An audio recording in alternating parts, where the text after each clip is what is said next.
গ্রামীণ জনপদের ঐতিহ্যবাহী ও অন্যতম আকর্ষণীয় খেলা নৌকাবাইজ। যেখানে এই নৌকাবাইজ অনুষ্ঠিত হয় সেখানে যেন জনস্রোত বইতে শুরু করে।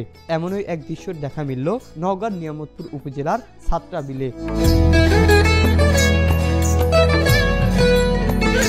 শনিবার 20 সেপ্টেম্বর বিকেলে আয়োজিত নৌকাবাইজ প্রতিযোগিতায় দূর দূরান্ত থেকে ছুটে আসেন হাজারো দর্শনার্থী। নারী, পুরুষ ও শিশু কিশোর সহ সব বয়সী মানুষের অংশগ্রহণে বিলের পার পরিণত হয় এক বিশাল মিলন মেলায়। উৎসবমুখর পরিবেশে প্রতিযোগিতা উপভোগ করেন সবাই। আমরা এরকম বাইচ খেলা প্রতি বছর দেখতে চাই এবং ধন্যবাদ জানাচ্ছি যে আমরা বহু বছর পরে আয়োজন পেয়েছি। এখানে যারা দর্শকবৃন্দ আছেন সবাই অনেক খুশি হয়েছেন। আমরা চাচ্ছি যে প্রতি বছর যেন আয়োজনটা করা হয়, তাতে আমাদের এলাকার মানুষজন অনেক খুশি হয়েছে, ভালো থাকতেছে।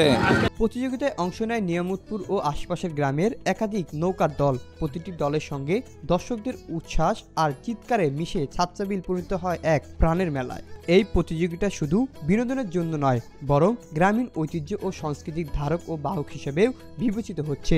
প্রতিযোগিতা শেষে বিজয়ীদের হাতে তুলে দেওয়া হয় নানান পুরস্কার।